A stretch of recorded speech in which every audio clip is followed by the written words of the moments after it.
time we will get this webinar going. As Anna-Marie reminded us, it is not too late to say Happy New Year. So even though it's February from our side as well, we just want to wish you a really phenomenal and significant new year as well. And thank you so much for joining the webinar, the first webinar for the year, hosted by the Network for Practice and Process Management Studies, with a specific focus on the Africa continent. Just a little bit of a feedback and check-in. The network has been very busy and active. We officially launched in 2024. We started the process, started the movement, and we connected again in person in January at the Africa Academy of Management Conference in Casablanca. So the photo on top was the second in-person workshop that we had, so generously and graciously hosted in Rabat with Laurent and his team. On the left bottom is a photo of the PDW, or the launch that we had. We are also doing a qualitative teaching methods forum, which we launched and had a very interesting conversation at the conference. And that forum has kicked off as well and is going very well. We had our first session with Professor Davida, and our next session is this coming Thursday. And on the right is the network just practicing what we preach. So taking a moment to embed ourselves in the setting and the culture in Rabat, and just understanding and learning the culture and how they do things as well. So that's just an update. Please see our website for report on all the events and the activities.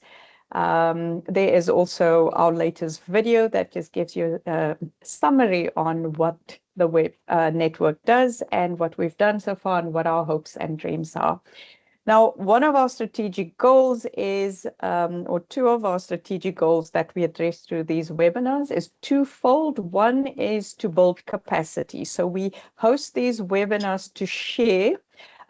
We share on multiple things. We share on concepts and theory, but we also share on process. So we invite distinguished scholars that have published in high impact journals to come and have a conversation with us about their work. The intent is not to have a paper presentation. The expectation is that you have read the paper and there's a specific angle that you're keen to engage on with. This is a safe space for dialogue. We do invite input from the audience as well. You can contribute by just raising your hands or contributing to the chat. I will be convening for today, so I will pick up the chats and look out for your hands as well. So we invite scholars to come and share with us about what was the curiosity, what brought them to this specific paper and the work that they've done, and then also their desire. Where do they think this work could be going? So on that side, we do capacity building, but at the same time, it is also about engaging and finding like-minded colleagues to collaborate with and maybe come up with ideas to jointly do research, do some writing, etc. And that is the two key strategic priorities that these webinars aim to address. So we invite you to engage in the conversation. We usually invite somebody to position the concepts or the theory for us. We invite the authors of the papers to come and share with us. And then we invite two PhD scholars to serve as discussant. After that, I will then open it up to dialogue. We have a few questions that we received through the inbox, the Google Forms. And we also invite you, if you do have questions, to engage in the conversation. So that is us for today. And I am going to hand over and welcome Professor Michael Moll from Copenhagen Business School to set up the session for us and position the the concept and the field of dynamic capabilities and where it comes from. So I will stop sharing and hand over to Michael. Thank you very much. I'm going to start sharing from here. Yeah, so I would have liked to engage a bit more with some of you in Casablanca, but then I decided to go out on a bike ride with my colleague and broke an elbow in the process. So that turned out to be a rather different trip. Anyway, yeah, so good afternoon, good morning, good evening, whatever it is for you. I just want to present some thoughts around the concept of dynamic capabilities, some of its intellectual roots, some of its pros and cons, I guess, as a theory, but also particularly within the context potentially of looking at it within Africa. The paper we're going to hear more about later, of course, has a very big chunk also on digital transformation. I don't think I'm necessarily an expert in that, so to not sort of burn my fingers too much, I kind of decided to stick with dynamic capabilities, which as a strategy professor I know reasonably well. And I should also say that, you know, maybe some of you actually know as much or rather more than I do about dynamic capabilities, but I worked on the sort of assumption that that wouldn't be the case for everyone here today. So that's kind of where I pitched my presentation. So I think, again, we'll talk about the paper later, but I think it makes interesting use of the concept of dynamic capabilities, and we can look into how it does that. All right, so yes, I'm in Copenhagen and also part-time in Birmingham in the UK. Just sort of looking at dynamic capabilities is a theory that emerged in the 1990s and that sort of gathered steam throughout. It sort of fits for me as a strategy professor within sort of the growth of the field of strategic management. So strategy is a field which initially arose in practice, where people came up with all kinds of tools that you might sort of, you know, still find in your students' thesis nowadays, right? So the SWOT analysis obviously is one of those, right? We look at strengths, weaknesses, opportunities, and threats. And I've been trying to beat that out of my students, but they won't let it happen. So it's still in there. So we keep using those kinds of tools. Of course, those are not things that were invented necessarily by academics, right? So some of this came, for instance, from Boston Consulting Group, or companies like General Electric came with some of the concepts that we use in strategy. I think as an academic field, it only really started in the late 1970s, and then it was very data driven, but mostly you can sort of backward data, right? So market share data and other kinds of data. And around sort of industrial organization perspective, so these were economists basically looking into strategy and coming up with, I think, in a sense, relatively simple or rudimentary tools, including, of course, the work of Michael Porter, super well cited. And we keep teaching it in class, but we also know that it's wrong, and there's actually rather little empirical evidence for it. But anyway, he came with his generic strategies and all of this. But then people started saying, well, you know, we can look from the outside in and take the industry as a point of departure, but that's a little bit limiting, right? We might also need to consider in some more detail than we've done so far, what are sort of internal resources and capabilities of firms that they then bring into the marketplace, that they use to compete with other firms, and also use as a basis for distinguishing themselves from other firms. And this was the resource base of the firm. The famous article there is Barney 91, but of course Barney wrote some other work, and there was Wernerfeld 84. So that sort of arose from the late 80s, I would say, into sort of well, it's still being developed now, but by the 90s it was sort of a relatively mature theory already. Now, I guess the next logical step, once you've done the outside in, you sort of say, let's look at the environment and see where the firm needs to position itself. And you've done the inside out, let's look into resourcing capabilities and then pretend there are no competitors, or rather sort of, you know, think that we can actually outcompete others on the basis of what we do internally. Then maybe you need to start thinking about, well, perhaps there's a grain of truth in both of these. We need to consider both sort of outside in perspectives into the strategy of the firm, as well as inside out perspectives.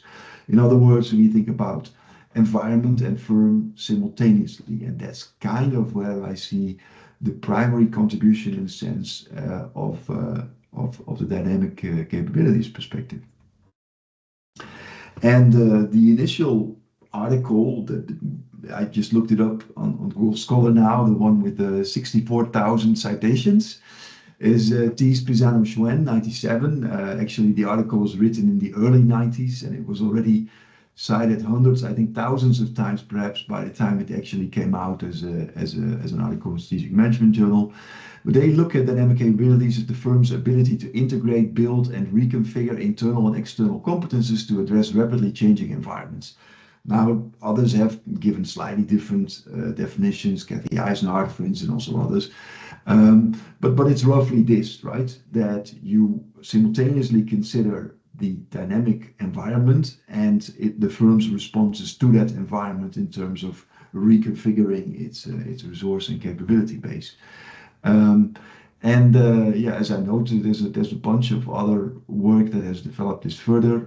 Thies in particular has done more work on this, but also some of these other papers, and by now also a fair bit of work that somehow looks at it empirically, that seeks to extend it. Of course, today's paper is also an example of that. And again, we'll get into that more, I think. It's a very, as I noted, very highly cited and also quite widely used theory. I think it was kind of interesting, maybe it's also true of some other theories, but most of the work doesn't directly test actually the premises of the theory or advance the theory as such. So there's a lot of work that is really more sort of applied in nature, somehow wants to talk about capabilities that firms have, and then sort of goes to this theory because it's the most readily available one for thinking about dynamic capabilities. That's how I read some of the literature, some of those 64,000 citations that they have. All right, and obviously, given that this is a group that also pays a lot of attention to the idea of process, I think it's kind of interesting to think a little bit about dynamic capabilities as a process-based theory. And again, if I look back to some of these earlier concepts in strategy, whether that was positions or resources, or any of these other sort of more rudimentary frameworks as well, I think they were always about measuring somehow a particular construct at a given point in time. So what is the best position in the industry today, given what everyone else is? How strong are our resources today in comparison to others? How valuable, rare, inimitable, and under control of the organization are they? So it's a sort of state variable, not a flow variable. And to the extent that people consider some, let's say, more internal processes of development, I think somehow the development process of resources and capabilities is a little bit black boxed.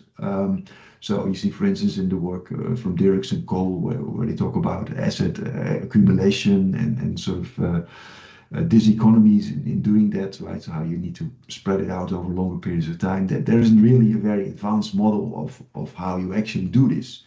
It's just assumed that firms accumulate resources and capabilities. I think with dynamic capabilities perspective, we started to understand that a little bit differently. We started to sort of see that there's actually an approach to doing this, to developing these resources and capabilities. And of course, the word dynamic in itself captures the notional idea of, it's changing over time. So there must be some kind of process behind that. And in a sense, I think the process model that is used by far most widely now is the sensing, seizing, reconfiguring framework by David Thies, who basically says, firms in the dynamic capabilities revolve around firms kind of sensing what's going on in their environment. Hey, here's a new technology.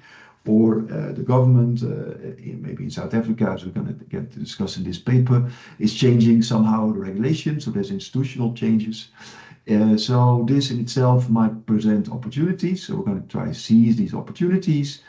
And in order to do so, we must reconfigure internal resources and capabilities to match those outside changes and really benefit from those opportunities that are out there. So that's kind of the process model that is there. And in my mind, again, as a strategy professor, I would say that's quite different from existing work that was in strategy, because strategy process work was generally more focused on the process, the decision-making process through which maybe top managers put into place new strategies. So Burgelman, for instance, that work is about, is it very bottom-up or is it very top-down the way you do strategy? Now, of course, if you're not a strategy person, but you're an organization theory person, you might say, well, but we knew already a little bit more about this, right? So maybe strategy people still have a relatively simple or limited way of thinking about process, right? So people like Van der Ven and other people who've done work on process, they would say, yeah, of course. So what is being presented here in strategy is maybe not necessarily that new or advanced. It's perhaps less than we'd like to kind of pretend as strategy scholars.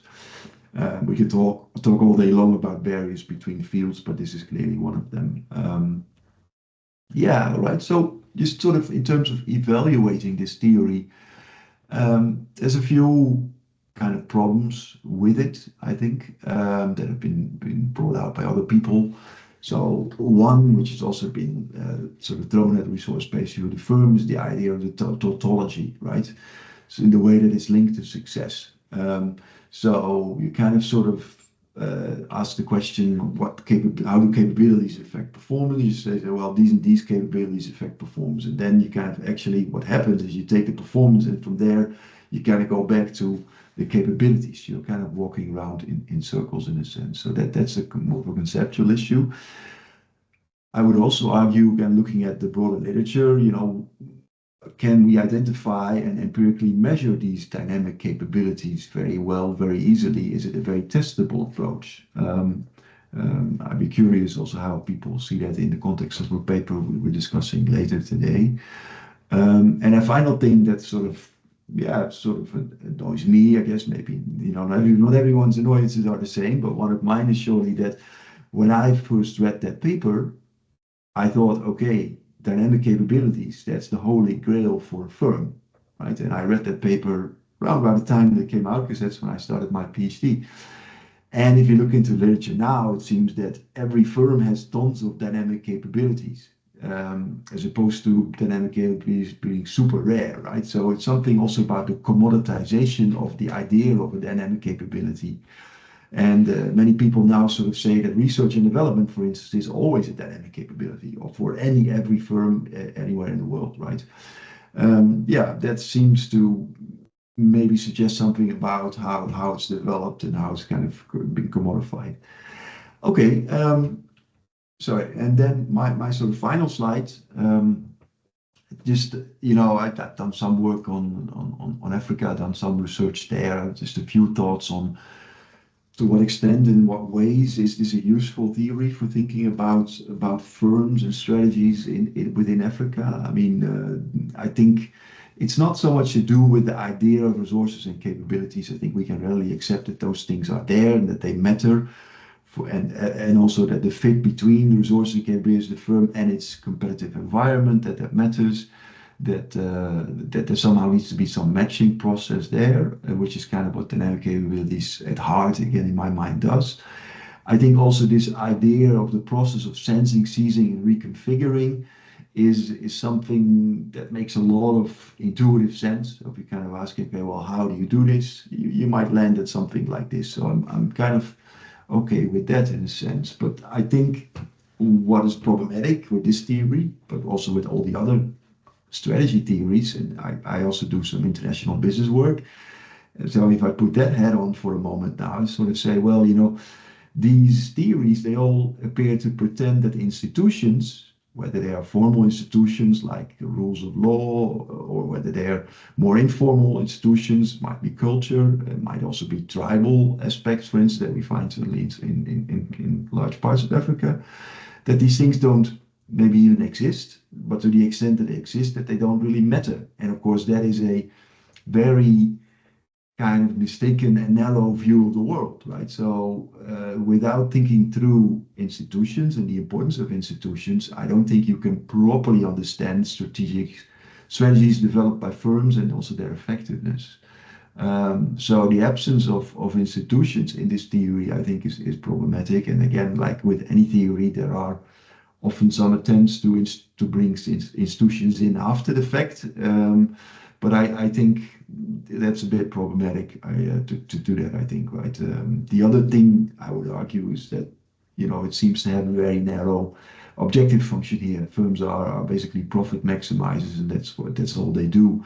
In reality, firms tend to have multiple objectives, and again, in an African context, as you all know, there can be other objectives than only profit maximization. This, I think, is particularly true maybe for smaller and more informal firms. And that is also my final point here. I think this theory assumes formality like 100%. And that makes one wonder if you start looking at smaller firms, if you start looking at firms that are informal in nature or operate in environments that are partly or entirely characterized by informality, what still stands? I'm a bit more skeptical about some of that, right? So it's a theory made in California, maybe for California, right?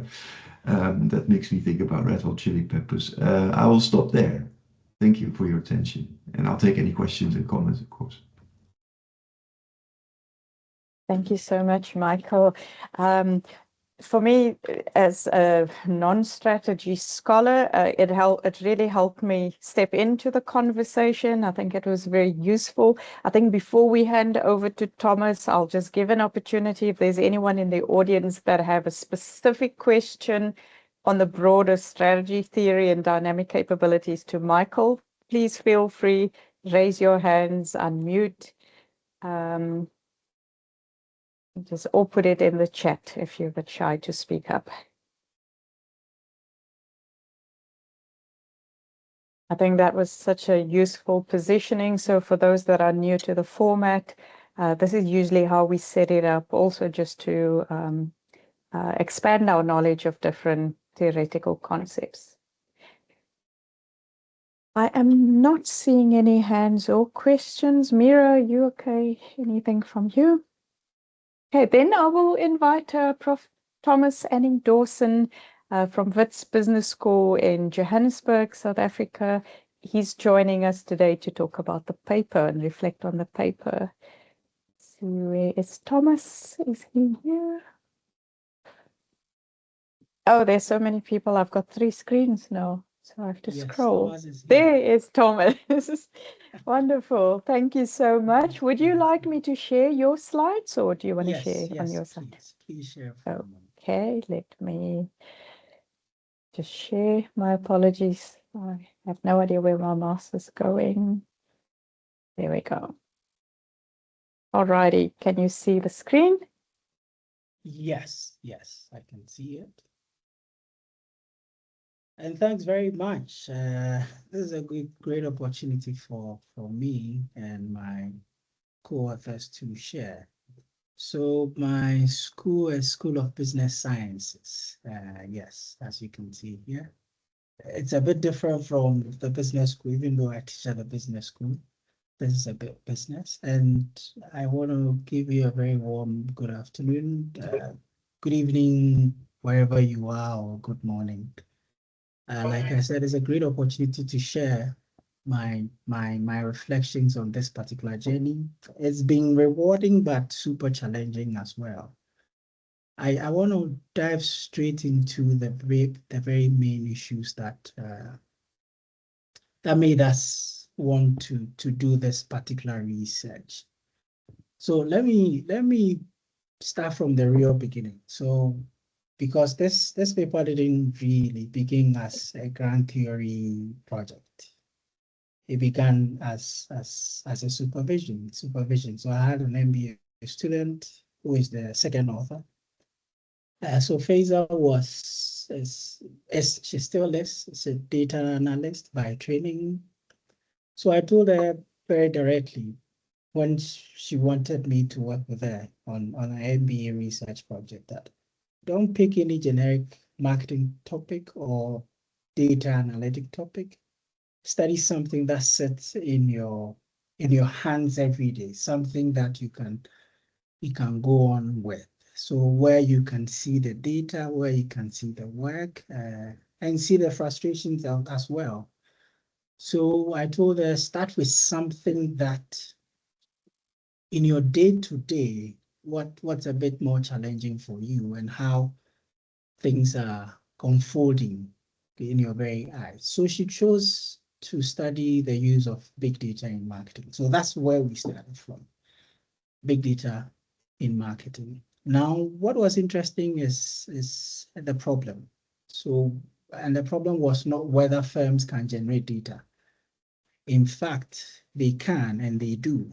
In our context, in every single context, data is generated everywhere else. So the problem she saw, and that which stuck with me, was the gap between value realization and value capturing. So how do you realize value and how do you capture value from there? So in simple terms, people talk a lot about value of data, but translating it into consistent business value is where the struggle sits. Those of you in the data space will typically agree with me on that. So when she saw that, I realized it wasn't just a matter of big data in marketing or big data marketing conversation. It was more of capability conversation. And I had done some work in capability spaces. So that's how I saw it. So that was the seed of this particular paper, which I am talking about today. So the MBA study gave us the puzzle, and then the journal paper became the work that we tried to use to unpack these puzzle and try and explain it in more rigorous manner. So yes, so if you could go back to the second one. So what did the MBA give us actually? It gave us first map. So the first map was not a perfect map. It was more of a useful one. So first, it was very clearly framed, the use of data in marketing, not as a buzzword, but something that firms actively try to do in practice. So that's the first thing that we got. The second one was data behind it in small talks. So she interviewed people who sit at different positions and around and how they use data in marketing. So that's where she spoke to digital marketing managers, people, data specialists, and things like that. So the third one was also a matter of and it was as an MBA work, how does she circle back to the tension that she had already she had already alluded to, the value realization against the value capture. So that's where the tension was for. So now let me also be honest about the limitations, not in a negative way, but just a natural way that MBAs will typically work. The study tells us what people experience and what a team show, but couldn't really explain the deeper how. So that's when we said, okay, I think we can then delve deeper into this particular one. So the MBA project didn't end here. It was actually a door for us into the second one. So where we pivoted from the MBA study into the paper that is appeared to be published in a very refined manner. So we didn't throw away the MBA topic. We deepened it. We moved from asking what does big data do for marketing to asking what does organization need to build so that big data can reliably be used for other things. So that's when we thought that value realization could be something we could pursue there. And once we asked that in that way, it wasn't any longer about digital marketing conversation. We were then talking about capabilities and effect dynamic capability, like Michael was talking about. So that's when the dynamic capabilities conversation started, because now you are talking about how firms will sense and seize and reconfigure or transform in a very fast-moving environment like usage of data. So we started thinking about it from that perspective. we also became more disciplined about evidence. So an MBA project can work with one setting, for instance, a single bank. But we thought if we really wanted to publish this thing, then we needed to look for more. We needed to delve deeper into it. And because it was already embedded in that particular setting, the very first bank, all we needed was get another, multiple. We tried contacting a few, but as you know, it was a bit challenging. So one of us decided to use our contact within another bank, and that's what finally then became what went through the review process, and eventually it became the paper that you read. So let me then move on and talk about the next. If you could please move on to the next slide. So what the paper ended up theorizing. So what you see there. So the figure that you see now became our uncle. It went through a lot of iterations, myself and especially the MBA student, because she's a practitioner. She wanted to bring the practice to it, and that's where I think and I'll talk about the review process very soon. How the review process helped us to see the process model in it. So let me tell you, so that you don't think that we had this nice thing from the beginning. It's the review process that actually aligned us into the process modeling, and it became a lot more relevant when Pfizer was also showing her practice into the things that when we're looking deeper into the data.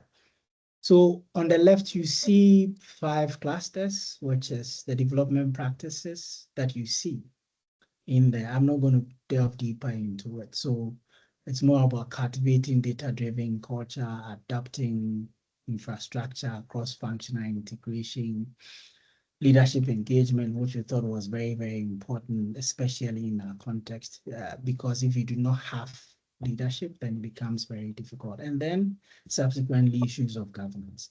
So to this point, or the point here is that in these environments, capabilities or a capability does not magically arrive, because you have a tool, because for instance, now AI is involved, because you have an AI, then capability comes around. No, they don't just come around. They arrive because people keep doing certain kinds of things or work repeatedly until they become a routine.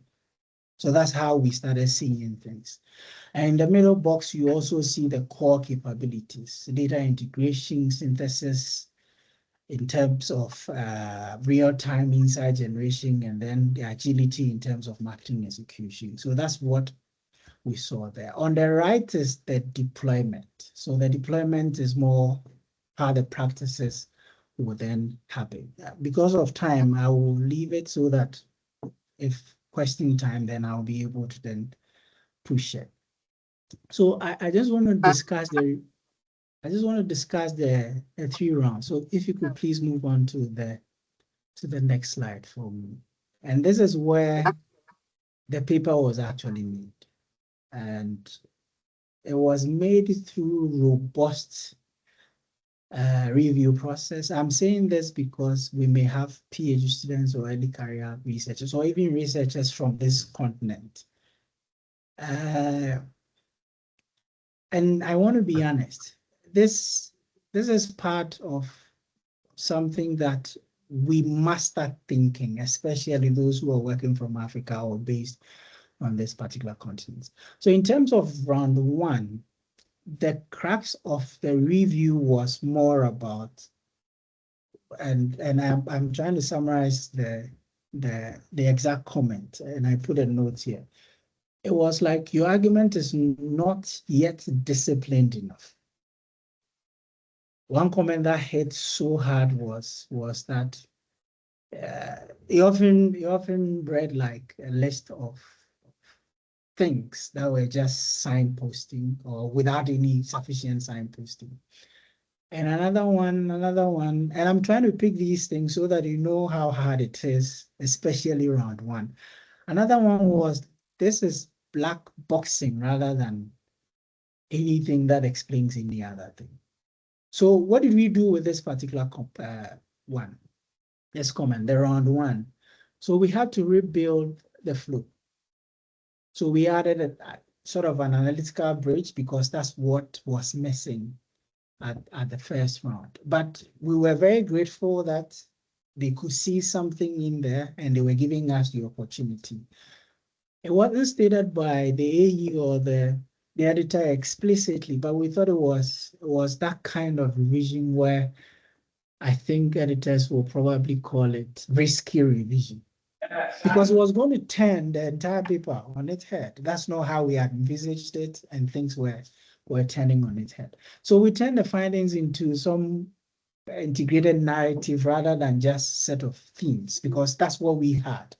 And by the way, those of you who would want to ask questions about qualitative, I am not a qualitative person. This was my first major qualitative, and I had to learn with my student a few things there. So it was kind of a very, very difficult space for us, but we kept reading other papers that were published in high quality journals. Let me speak about the round two, because that's where the paper became itself in round two. So the reviewers essentially said, look, I see a process model hiding in your paper, especially in your figure one, but you're not owning it. So can you own it? Of course, we had a data set. We sort of debated to say, well, aren't we going too off the original idea? But I think one of my co-authors said that, you know what, if we want to publish, then we need to listen to the reviewer. So I think we went off for 3 days and came back, and we also saw the sense in this particular one. Sorry, I'm taking time to explain this, but I think this is where sometimes we miss it. This is round two revision, and the round two revision was the toughest, I must admit. We thought round one was the one that was changing the entire paper, but round two is where the paper was actually made. So we decided to own this narrative. We decided to then look at the practices that is developed, the practice that were developing those capabilities that we were looking at. We didn't fight back, even though initially myself, I thought we could have a robust defense. It's round two, let's try and defend. But we didn't fight back eventually. We embraced it and reframed the research question around capability development and then deployment, and then redesigned this particular figure as a process model. And that's when we saw things exactly fitting the process logic that the reviewer, a particular reviewer, was talking about. It was more about development process of practices, capabilities, and then the deployment of those practices. And then you can have the outcome, which the competitive advantage that we saw. Now, let me talk a bit more about round three, and then I'll try and wrap things up. So this is where we had to show credibility. I've already told you this is a space that I'm not very, very familiar. I was trying to dig a foot in there and see how deep the waters were. So the editor also came back and showed us there's a lot of credibility issues with the way you had worked with your data, your data collection process and everything else. So we took the opportunity to do two things. So first, we had to show comparative logic of the two banks in a more clear manner, because at a point it was signaling as if it was a single case. I think one of the reviewers also pointed out, but there were two different banks that we were looking at. And then the second one, we had to make our design and analysis in terms of the steps more transparent. And even though I was telling my student and junior colleagues that for qualitative, the beauty or the most important thing is transparency.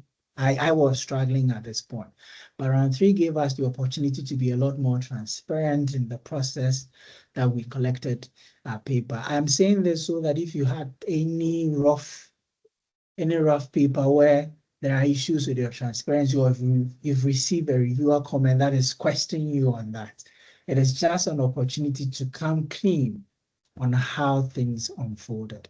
So let me take my last slide, and then so my reflections, I shared these with some of my co-authors, and they said they don't have anything to add, is that reviewers don't mind Africa-based work. At least some reviewers don't mind Africa-based work.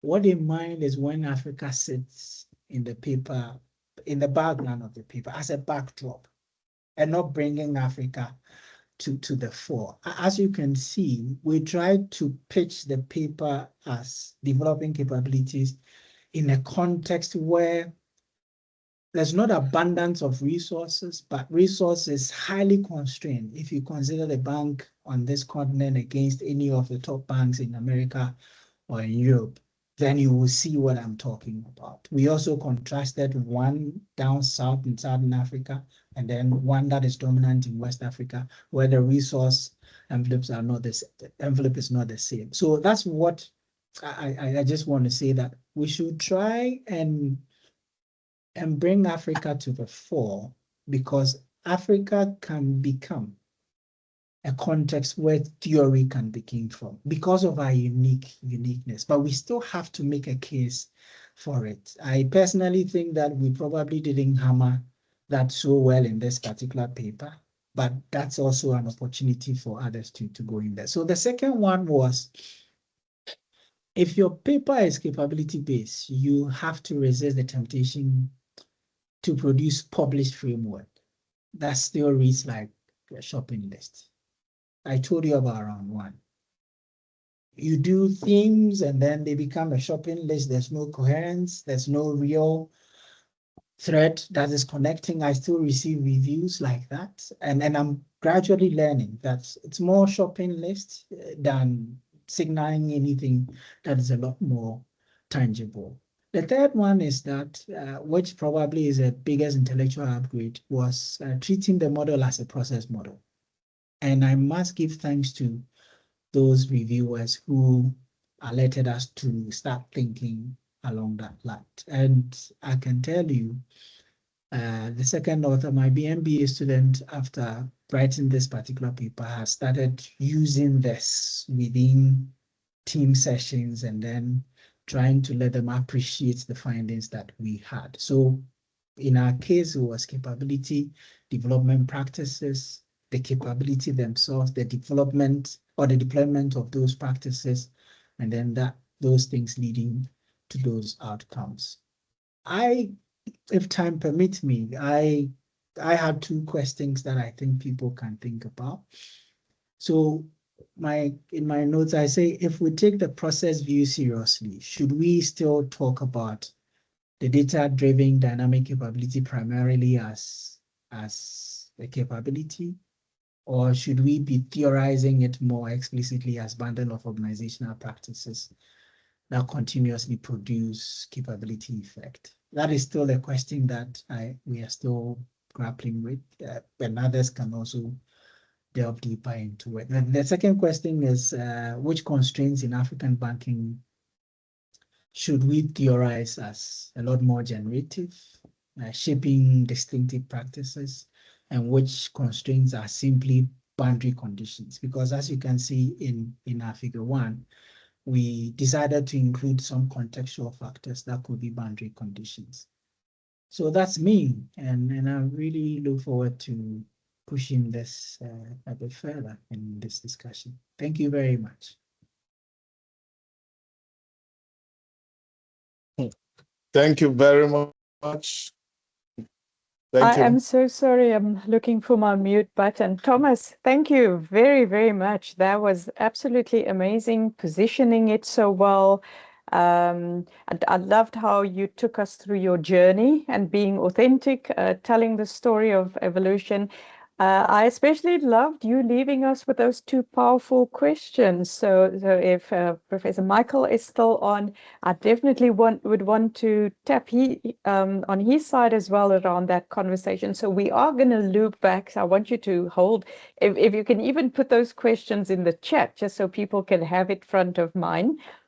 So how are we going to do it? I have two discussants that has prepared, and then we open it up to the floor. So firstly, we'll invite in Mary Chilima, who's a PhD student at GIBS, Gordon Institute of Business and Science.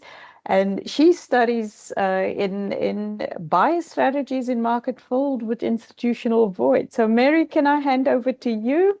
Do you want to share your slides, or do you want me to just share? Thanks, please share it for me. Thank you. Will do.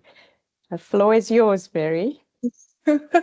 It's interesting that the questions I had actually prepared have, we can just go to the next slide, have actually been answered by Thomas already in his introduction. So first and foremost, well done on a lovely paper. When you were talking through the challenges that you've been through, it actually answered some of the questions that I had raised.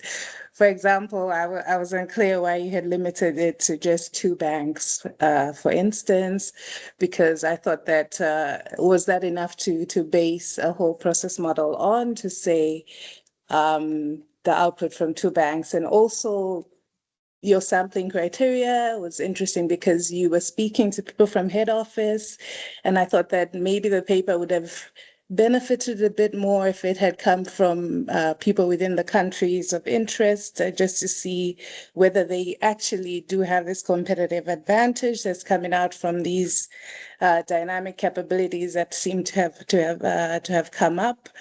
And also, I wasn't really sure about as you said, you're not a qualitative person.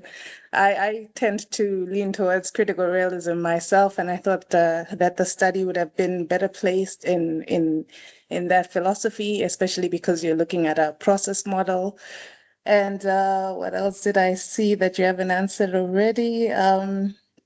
The context for me was very interesting because Africa is so diverse, and not really knowing which countries you were looking at made it very difficult for me to appreciate the outputs that were coming out. For example, I'm in South Africa, but I'm Malawian.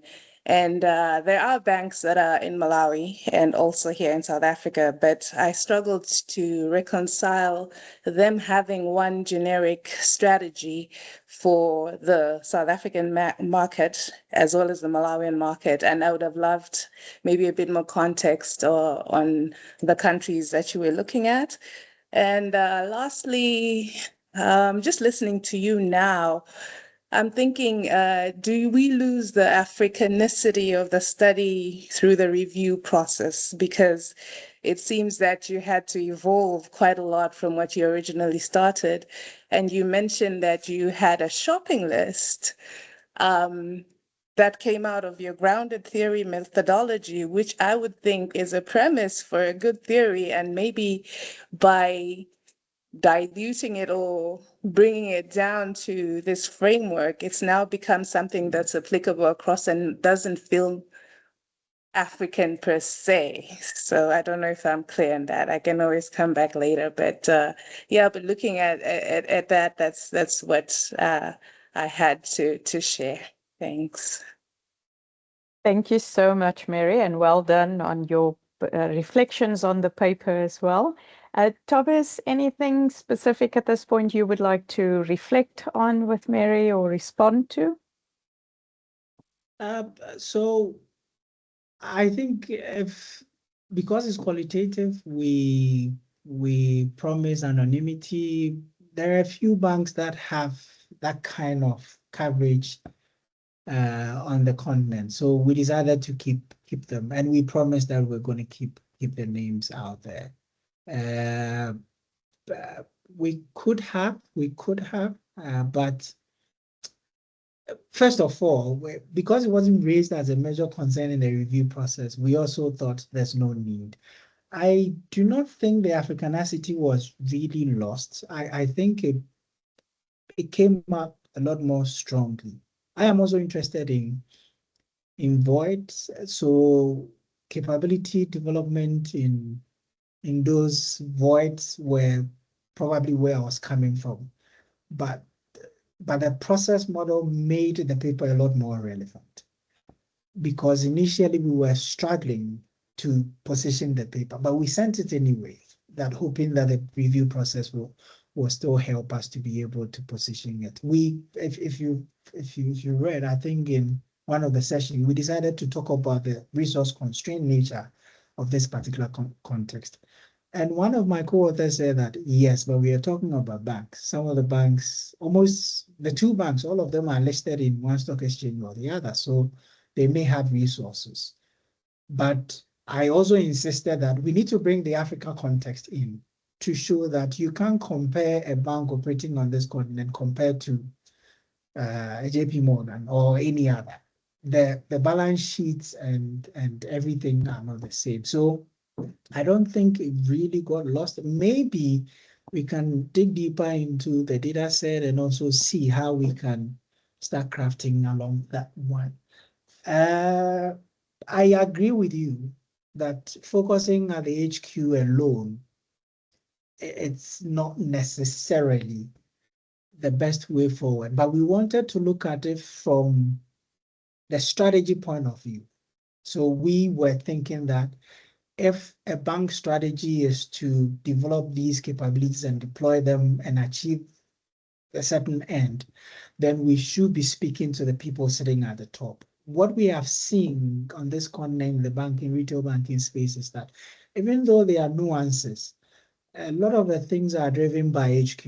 And I've spoken to a number of them and different banks that have different branches to say that, why aren't you doing this? He said, well, we've been talking to HQ, for instance, we've been talking to South Africa for 3 months, and they haven't allowed us to be able to do that. So we thought that let's start from there. But I totally agree with you. Going forward, we probably have to have a conversation with the local people and see whether what we saw were actually happening. I gave a disclaimer, I'm not a qualitative person, so your critical realism, I totally get it. I think eventually that's where, since this paper started going through the review, that's how I've started looking at things. Previously, I thought I was more of a pragmatist, and now I'm beginning to see the light.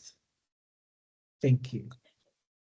Thank you so much, Thomas. Very enlightening.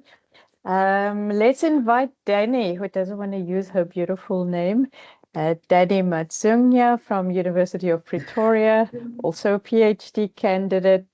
Danny, do you want to share your slides, or should I just go? I think let me share, because I'm switching it up just slightly. Perfect. Thank you so Thank you. much. All right. Yes, I was quite nervous. I'll give you a disclaimer. I've never been through such a process, so I'm very excited for the opportunity to learn. So I did slightly go overboard, but I'm going to try to condense what my thoughts were. And I think Mary did touch on quite a few points. But I first want to just quickly start, before any questions start flying around, some of the key contributions that I think from my perspective that I saw. I am in the strategy space. I'm at the University of Pretoria. My PhD is around dynamic capability. So I found this an absolute joy to read. And I saw a couple of things that I quite enjoyed, in that there was some practice-based work here, which is often something we don't see, where it's just about the culture matters, the integration matters, but we actually are seeing those organizational routines. And then also the idea of the generative constraints, I think they were quite concrete, and as well as emphasizing that process model, I think I quite enjoyed. But when I'm thinking of some questions that I think I would like to know, I think Mary did touch on my first point, was the empirical breadth and depth. I see there is obviously some really rich material from senior executives across functions, across the African continent. But I think my only question when I was looking at this was, as the authors, did you think that your data, you felt constrained with your data? And if there were blind spots, particularly in terms of frontline staff. But I think Thomas did just answer it somewhat when you spoke about, obviously, you would want the high-level executive answers, but other experiences, your mid-level data engineers, customer experiences, data-driven processes. And I quite liked the links between the development and the emerging capabilities. But again, very similar to Mary, I had questions with regards to the African context being treated analytically central and not as an afterthought, and more on how does one in the process get to centralize Africa. And I think as you went through your 3 stages of review, I started to see more understanding on how that was done. But obviously my brain went very South African, unfortunately, as a South African sitting in South Africa, where I was curious about the model traveling beyond specific cases, and is it only applicable in the banks? So for me, what this article brought to me was a big picture in clarifying the dynamic capabilities versus strong routines, the lean into the process framing, which is what was spoken quite a lot about. It was good to see that, because in a lot of papers, it's very difficult to see where we draw the line, and then naturally that developed into the mapping. But I think one of the things that I think popped into my head the most was the digital divide. And I think this is applicable to other countries other than South Africa. But because we emphasized in this paper very hybrid engagement strategies to bridge this divide, South Africa and a lot of African countries, we are seeing smartphone penetration, but still barriers in terms of data costs, language diversity, which I'm thinking, yes, is a whole nother field, but there's still the risk that these very sophisticated data capabilities, or these compressed capability cycles we speak about, might then widen the exclusion space that we're sitting in, because of again this big divide. And then looking forward, I was just wondering how this model could apply to other contexts, so your fintechs, your mobile money, but most importantly, other domains, because I see we had a very big marketing influence. And I think understanding how it started from the MBA to how we got here, I got a better idea or understanding of how we started with this idea. But I, for my own, honestly, personal sake, I would love to see it in the innovation space, because that's very similar to what's happening in my own work.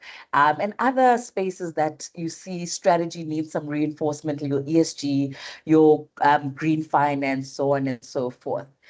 So I think it's a very strong platform for future work. I'm excited to hear other questions and other comments on what we are going to be doing in this field. Thank you so much.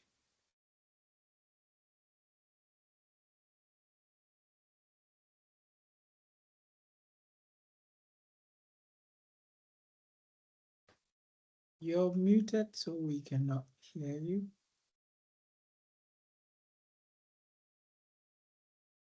My apology, I fell into that cold. Thank you so much, Danny. You did very well for somebody that was a little bit nervous. Thank you so much for your prep as well. Thomas, any reflections, comments on your side based on Danny's discussion? Danny, thanks very much. So I think one of the blessings of this paper is that if you look at the model, the figure, the process model itself, it doesn't really speak anything banking. And I think that's what the reviewers were able to help us do, that in the digital transformation conversation, how do we talk about data-driven dynamic capability? So that's what the process model was able to help us do. So we are talking about you, first of all, developing those practices, and those practices become routines. The routines then are the capabilities that we are talking about. And then those capabilities can then be deployed. And when they are deployed, then your competitive advantage can be. And so it can actually happen in every single sector. That's how we saw it. It can happen in the retail sector. It can happen in fintech. It can happen in in any other sector. So within our context, I think one of the things you also asked about was the digital divide and data capabilities. I think in Africa, we need to look at data differently because data is different in Africa. It's not the same as it is in, I think I was listening to the news, was it yesterday, where in one of the West African countries, mobile money, which MTN called Momo, is now contributing close to 75% of digital transactions. And that, your Visa, your MasterCard, ATM usage and everything is dropping. I was in Ivory Coast last week, and those of you who are following, Wave in Francophone Africa is the thing.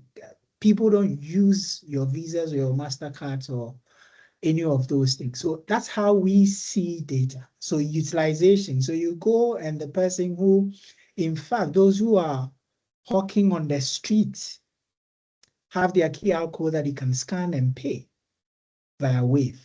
And that's how we should see data. We shouldn't see data as the way your typical, and I like the way Michael was talking about California as against somewhere probably in Nairobi or in Arusha. So that's what we saw. I think I have tried to, yes, mid-level customer service people, I think that's the next phase that we'll try and see the actual capability development and the mechanisms. It's something that we are thinking about, and I think those who are also interested in that may decide to look at it from that perspective. But once again, the paper was pitched at the strategy level, so we spoke to people who were the owners of the strategy, and that's the reason why we saw that level of limitation. Thank you. Thank you so much, Thomas. And then as I'm sitting here and reflecting, I think when I was reading the paper, also one of the things that grabbed me was the statement about resource constraint. And, you know, in Africa, not all banks are created equally. And banks that can invest in that level of digital transformation, are they really resource constrained? But that was just my own personal reflection. And then I think as a practice scholar, somebody that do not believe things happen in an Eiffel Tower, so the thinking and the planning and the futuring might happen there, but the deployment, so strategies, practice happens throughout the organization. So I also had that reflection or question about where you had your data sources. So thank you for clarifying. I think it doesn't take anything away. It is a limitation, and it's just a beautiful avenue for future to carry on with this, is what happens, because again, Africa is not one culture, it's one continent, but it's not one way. And practices really come alive in the doings. And we do things different, and we have different type of resource constraints. I think deploying digital transformation in South Africa might look differently in a different country. From a resource and capacity point of view as well. So thank you for sharing. We're going to open it up now. I'm first going to dig into, Mary, did you want to come in? Sorry, I just saw a hand. Oh, sorry, no, I actually typed my questions in the chat. Okay, okay. Do you want me to just read them out since you have? Let's go to the audience quickly. Yeah. Let me dig in. I want to go into our form. So, Thomas, what usually happens, we make the paper available. We ask people to read and reflect, so like our two discussants did, and then submit questions to us. I think again, I think that first question we probably started talking about because again, there might be differences in various countries, but I think you've kind of answered that by telling us being authentic. This is where we collected the data. So I do want to go to question 2. You said context was positioned and it came out, and in the review process even more so. Do you want to tell us a little bit more about how you did that? One of the challenges I have with students always contextualizing or saying, oh, but we studied in this context, but then they don't really bring context into the theorizing. Do you want to say anything more about how you theorized around context? Because it was something that came through the review process and you guys responded very well. So first of all, there was one bank that's dominant in West Africa. So that's where we decided to do the balance. One is Southern Africa, where resource compared to other banks. One was in West Africa, where the resource levels are not the same. So we decided to use that from the beginning so that we started looking with MBA research from the South African point of view. So we thought, let's contrast it with where the resource levels are not the same. First, we wanted to talk to another South African bank that is also going so that there's similarity, but we both, all of us agreed then to say, why don't we look at it so that our contextual issues are quite clear. To be frank, in the beginning, the argument was more context. The review, because I am a context researcher, I believe Africa has something to offer. So that's what we were pushing, the resource constrained nature of it. But the review, when we started shifting towards the process model and word limits came in, it became very difficult to bring the context in the process model. And the process model was our main contribution. I don't know if I'm making sense. So we had to then limit that particular one. Is the reason why we agree with some of the questions and the reflections to say, can we look at it more granular at the various countries, for instance? But of course, you must also appreciate that I've been to a couple of those countries and I've seen them of some of the banks. It's not easy on this continent to have research. This was not funded to have research funding to be able to do that. Of course, if we have collaborators who are ready to work with us, we'll be very glad to do that. And that's where I think context will become a lot more relevant in our theorizing in terms of dynamic capability. And Michael pointed it out. One of the shortcomings of dynamic capability is the contextual issues. When contexts are not similar, the dissimilarity of context, I see that as something that we can always do to contribute to the enhancement of dynamic capability from the African perspective. So that's how I see it. I don't know whether I've been able to share some perspective. I think that's brilliant, but I do want to invite the audience as well. If you are working, we have quite a few strategy scholars. I also want to invite Michael to comment on that. I think I just want to stay with this context thing a little bit longer because it is a central focus of this network and why we exist. Lucy said it so beautifully in our in-person workshop in Rabat that in Africa, we do things differently. It doesn't mean we can't learn from, it doesn't transplant anywhere, but we do things differently and we have to start acknowledging. So I want to stay with this a little bit longer. There is a question in the chat from Sven, is asking specifically, why is there such a big focus made about Africa? Do we not hope that the research would be internationally applicable? We are proud to be Africa, but we want to carry theory. And I can't agree with you more, Sven. That is very important. Theory is theory. There's not an African and a Western and an Asian. We have to have one knowledge in base. And the key is, what is it that we're learning in Africa that is not theorized? So I want to throw Sven's question out there. If anyone else, let's not put Thomas in the firing line alone. Anyone else that want to weigh in, reflect on this discussion, please join us. Raise your hands, jump in.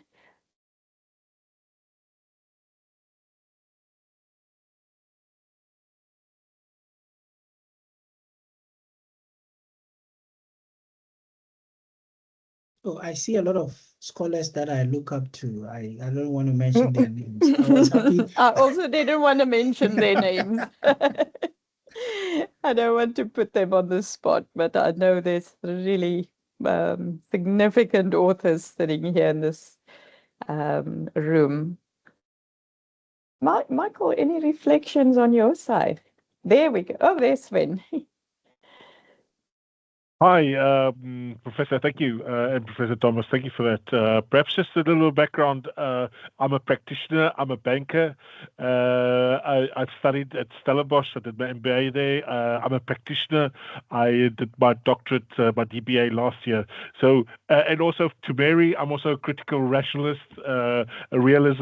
I used Popper to do my doctorate as well, and also I used qualitative studies. But it's very interesting that this paper is so focused, and even when Mary was critiquing it, she said African 3 times in one sentence. It really is very prominent. Not that I'm, I'm a very proud South African or African, but once again, coming back to Professor Winkler's comment, should we not take what we had in Africa and make it international as opposed to keeping it locally? And I agree, 100% agree. I think we have to learn. So I just want to weigh in on 2 levels. And I think Thomas alluded to it when he shared about the reviewer process. So Mary made an interesting statement about shopping basket of theories. Once upon a time, I was a PhD student and I went to the SPA and I bought a few theories and I explained my model. And it took me a good 2 years not to get published, but for a reviewer to tell me, please talk about one thing at a time. There's too much going on. So I think when we take practice to science, to knowledge, we have to be a little bit more focused. So we can only talk about one thing at a time. Yes, there's probably a basket of, when I read the paper, I had my change management hat on and I have 1,001 questions because I think I want to understand how behavior change and system change evolve. But it's not about change. We're talking about strategy. And then within strategy, we talk about dynamic capability. So I think we have to be careful that with theorizing, we need to focus. One thing that I enjoyed in the paper is how they did take the Africa observations and through the review process were able to articulate what theoretical contribution was made. So the contribution was not an Africa contribution, it was a contribution in dynamic capability. And I am going to loop back to Michael to reflect on that a little bit more and how this can be further developed. But I, for one, do think it is a theory that is aligned and applied in dynamic capability within strategy. It's not necessarily an Africa theory, but they've done really a good job at articulating the practices here in Africa and then went back to a very solid, like Michael said, has been cited 100 million 4 times, but there is still room for growth and development. So they contributed a little bit to that. That's just my 2 cents on the contextualizing. And yeah, Mary, at a PhD level, I know because in a process world, in a practitioner world, everything influences everything. So as practitioners, we cannot look at one theory to try and explain real business problems, but in your PhD, focus, zoom in. But really good. Any last comment? There's also a few additional questions, Thomas. Mary put there, do you think your contribution is made because of the African context or it is an improved DDDC process model on its own? I think we're circling back to the contextual contribution. You just answered that, so that's fine. Thanks. Okay, you're comfortable, Mary. Yes. Then the other question, I think it was the challenges between different banks. Is there a specific question, Mary? Now, one of the things I took out from the paper was that as a strategy, the banks, at least one of the banks, adopted a higher regulatory framework across the board.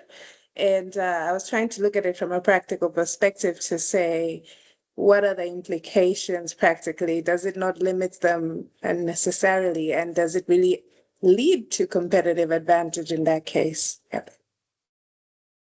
If I can quickly comment on that, and I spoke to one of the, I don't know whether it's country manager, and that was a limitation because it's HQ, because in their context, the regulations are allowing a certain level of deployment, but HQ is telling them, you know what, no, this is our strategy and that's where we are going. So there's a lot of limitations, but like I said, qualitative papers are interesting from that perspective, but you can only take an aspect of it and then develop it into a paper. And that's what we did. So what you're saying is absolutely true. Thank you so much. Thomas, there was one more question in the forms. There was a question around, did you guys use AI? AI is the buzzword. We all having conversations about how do we incorporate it in research and academia. So I think that's a curious question. Did you guys use AI in your study?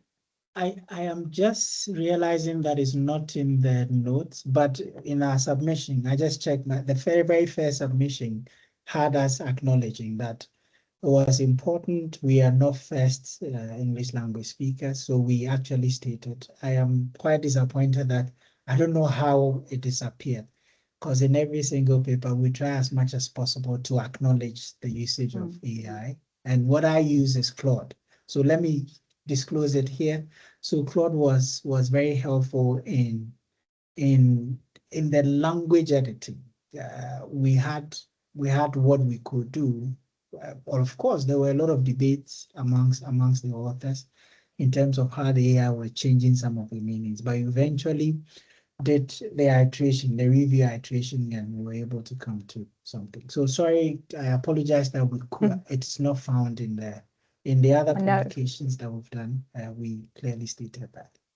No problem at all. This is a digital transformation paper and study you did. I would not be shocked. Just want to see, there's one more comment in the chat. Yeah, very good comments.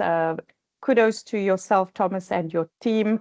It is a very interesting paper, and the manner in which you shared it was really helpful to take us through anything from process, how we do this type of research, to the actual theory. I know we're very soon going to start losing people because it always feels like 90 minutes is kind of the appetite that we have for these things. So I want to loop back to the theory. Thomas positioned really good ideas and reflections on his side and where they could potentially go. He posted 2 questions that he has in the chat. I do want to loop back, and I want to ask, especially our strategy scholars that are working in this field, to also maybe just share your final reflections. So while you're thinking about that, maybe I'll just loop back to Michael and see if he's still with us and if he has final reflections. Yeah, no, sure. So I also want to just commend Thomas and the PhD students on their presentations, which I found interesting, insightful as well. So just a few things. I think one is this sort of notion of context, and I kind of think that I would like to link that also to the first.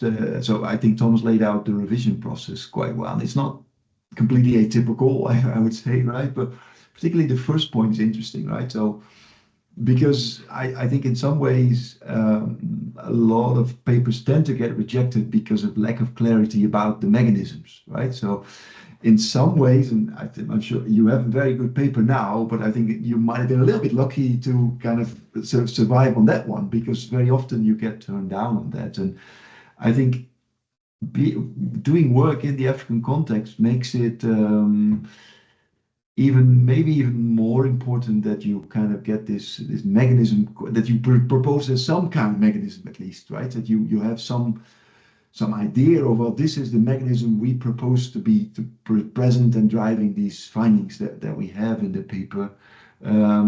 Also because I think a lot of reviewers just don't understand the context at all.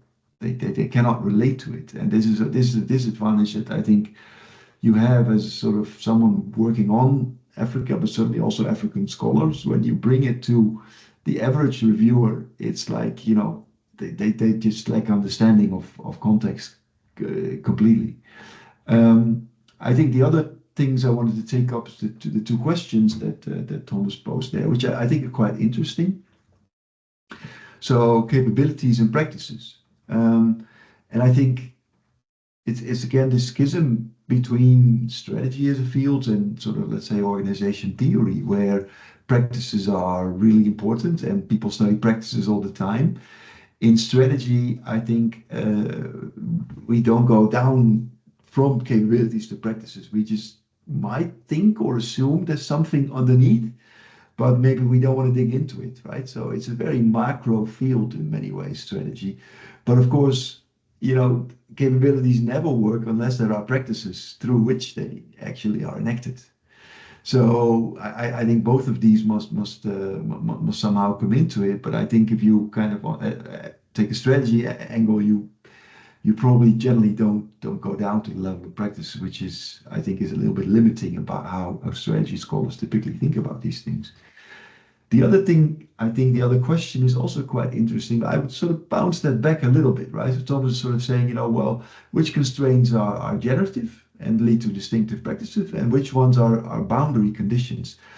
But I think there isn't a particularly clear answer to that, because in many ways, people can turn something that is a boundary condition into a generative constraint, right? So it is to some level, to some extent, comes down to the creativity and abilities of people, the practitioners we study.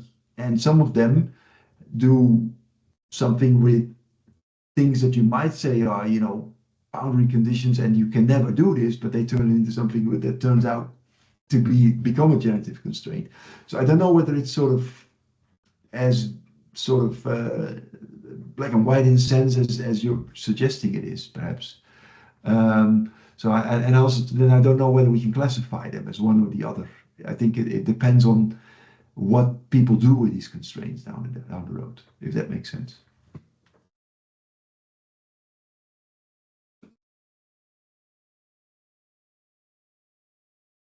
Thank you. Thank you so much, Michael. Anyone else? Final reflection. We have five minutes. I actually need to get my last opportunity. If there's anyone else that want to share final reflection. Thomas, anything on your side, or are you comfortable? First of all, I'd like to thank you, the organizers, the NetPros. I've had a chat with Mira, and you will see me very often in these conversations. It's super helpful. I send a link to a few of my PhD students, but I don't see them here. So right from here, I'm going to question why they didn't join, because it was super helpful. Thank you very much. Well, Thomas, you can expect a mail from me after this to edit a special issue that we're busy with. I am going to pull it together before we lose everybody. Just a few reflections on my side, and I'm not going to reflect on the theoretical side. I think Michael and Thomas is more than adequate, capable to close that off. I want to commend you on, well, your authenticity in sharing where this comes from, an MBA journey. I've heard that so much. MBA is not real research. So for us at business schools, we really struggle to do research because we only have these MBAs. But I see so much potential the same way you did with where the students are at. They may not have the capability to theorize at that level, but they have such access to amazing things that are happening out there. So I commend you on that. The problematization process that you use the MBA journey to understand the field, and out of that figured out what is actually going from, you know, digital technologies and marketing to marketing theory, landing up in strategy. and seeing that tension, that it is actually about value creation. So thanks for sharing that, because I think especially for our PhD students, it helps also show how to problematize. So I really love the pivot, because I also just have MBAs that I have to turn magic with their stuff.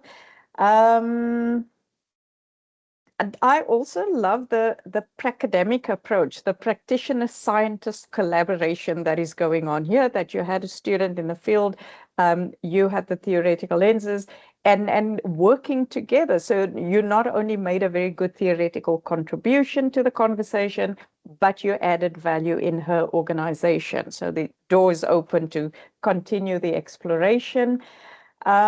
Thanks for sharing that feedback from the reviewers about owning your theory.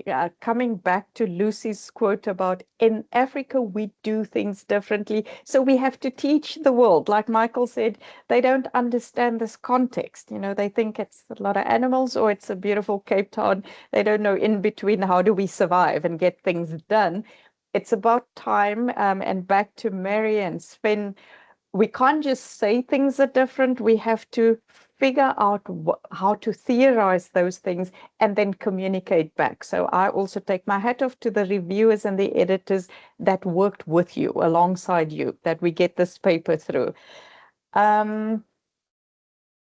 I am very happy that we converted a positivist quant person to cross over. I might invite you.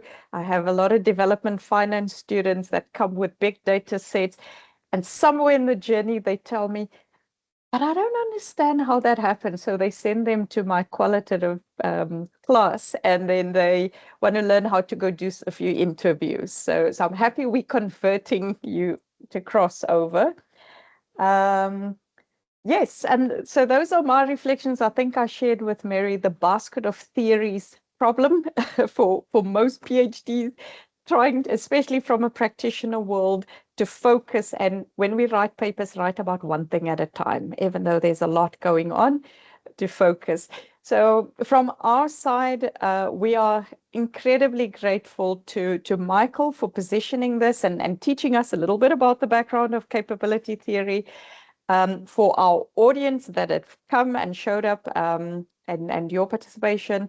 For our two discussants, we know it's stressful when you're still on the journey and we put you on the spot. I think both of you did a remarkable job. And then especially Thomas, it was the manner in which you shared, you took us on that journey. So there's a little bit of learnings at all levels, not just theory, but also the process and also publication. So thank you so much. I'm just going to close. Let me just share my slides again. Where are you?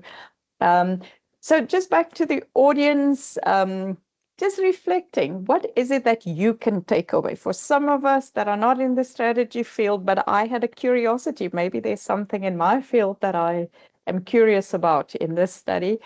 For scholars, maybe for the students, maybe it's about the process, how to do these type of things, how to deal with reviewer feedback. You cannot get emotional. If the reviewer is willing to give you a revise, then take that and work with them, go alongside them.